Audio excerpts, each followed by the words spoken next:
OBA, legit or scam? Kaya ka siguro napadpad sa video na to kasi nagsisearch ka kung legit ba talagang may kumikita dito sa OBA. Ano bang ginagawa dito? Nag-i-invite ba? Nagbebenta pa? Or kung ano-ano pa. So lahat ng mga tanong na yan masasagot sa video na to.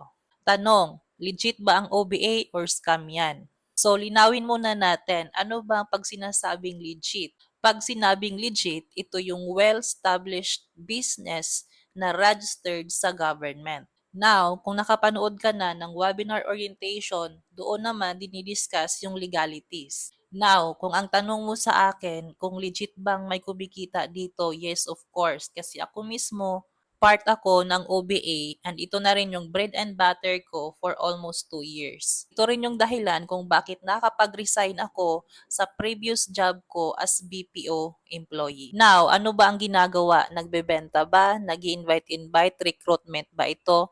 Hindi po. So, kung nanood ka na ng webinar orientation at natapos mo, doon naman diniscuss na ang gagawin mo lang ay magsiset ng appointment to our local and international clients. So, scripts is provided na din. So, kung plano mong gawin tong part-time, kahit isa kang OFW or empleyado, basta seryoso mo itong gagawin on your free time, pwedeng-pwede kitang tulungan dito. Comment down your location, i-share mo na rin ang video na to para marami tayong matulungan.